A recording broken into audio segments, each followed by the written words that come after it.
जय हिंद दोस्तों। बुद्धि ज्ञान चैनल पर आपका स्वागत है। हम आपके लिए आज एक ऐसी कहानी ढूंढ कर लाए हैं जो शायद ही आपको पता हो।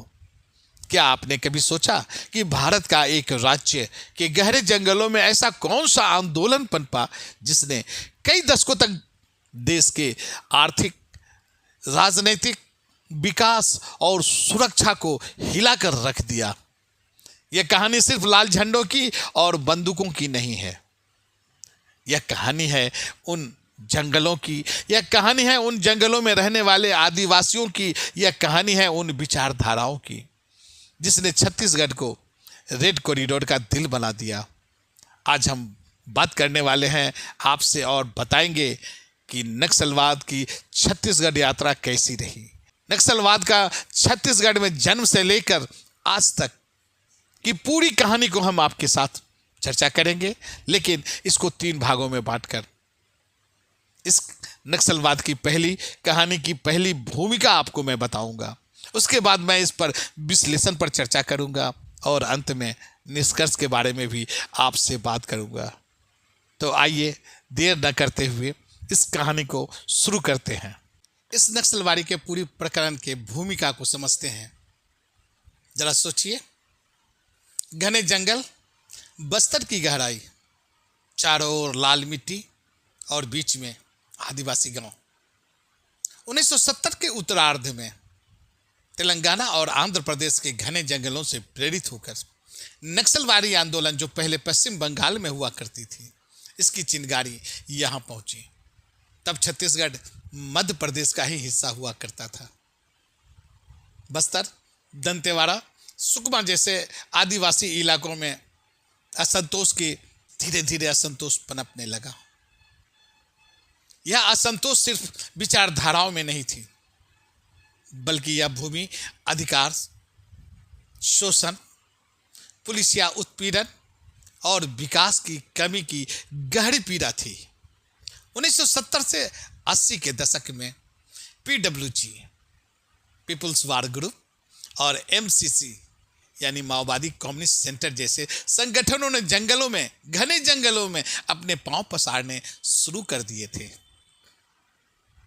सन 2000 में जब छत्तीसगढ़ मध्य प्रदेश से अलग हुआ, तब तक यह असंतोष का जो बीज था, पौधे बन चुके थे। नक्सलवाद एक समस्या है। इसे आसान भाषा में आपको समझाने के लिए इसे कहानी के माध्यम से समझाते हैं। घने जंगल के रास्ते पर एक जवान आदिवासी चल रहे हैं और उसे सरकारी लोग कह रहे हैं कि यहाँ विकास होगा, यहाँ स्कूल बनेगा, यहाँ सड़क बनेगी। वहीं दूसरी तरफ वही व्यक्ति को वहाँ नक्सली कह रहे हैं कि यह जंगल की जमीन तुम्हारी है, यह जमीन तुम्हारी है, इसे तुमसे कोई नहीं ले सकता, हम तुम्हारे साथ हैं। इस कस्बे में वहाँ के आम आदमी फंस चुके हैं। समझना यहां जरूरी है कि नक्सलवाद एक सुरक्षा की समस्या नहीं है। नक्सलवाद समस्या है विकास की।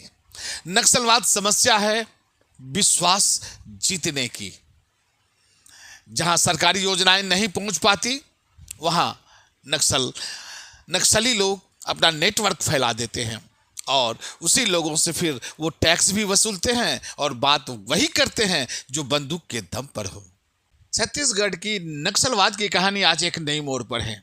एक तरफ सुरक्षा बलों की सख्त कार्रवाई हो रही है, वहीं दूसरी तरफ साथ ही साथ सरकार की विकास योजनाएं धीरे धीरे लोगों का भरोसा जीतना शुरू कर दिया है। स्कूल बनाए जा रहे हैं, हॉस्पिटल खोले जा रहे हैं, रोड नेटवर्क से गांव और शहर जुड़ने लगे हैं। आज वो पल है जहां आम आदमी यह समझ रहा है कि असली रास्ता विकास का है, न कि बंदूक की। निष्कर्ष के तौर पर हम यह स्पष्ट रूप से कह सकते हैं कि छत्तीसगढ़ की यह नक्सल की कहानी हमें यह बताती है कि केवल फोर्स और पुलिस से समस्याएं नहीं सुलझा करती।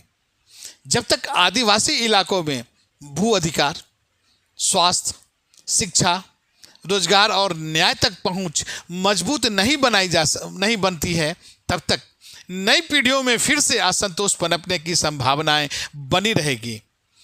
अब साथ में अब सरकार भी विकास और सुरक्षा की दोहरी नीति अपनाई है। सड़कों के साथ साथ स्कूल और हॉस्पिटल बनाना, साथ में हिंसा करने वालों के खिलाफ टारगेटेड ऑपरेशन। रुचि और सस्पेंस की बात यह है कि पूरा देश यह देख रहा है कि क्या छत्तीसगढ़ 5-10 सालों में रेड जोन से क्या ग्रीन जोन में बदल पाएगा। दोस्तों, आप अपनी राय और सुझाव हमें कमेंट्स के माध्यम से जरूर दीजिएगा, ताकि हम इस कहानी को और बेहतर रूप से बनाकर और इस कहानी में आप क्या चाहते हैं इसको मैं समझकर फिर से दोबारा आपके पास आ सकूं। धन्यवाद।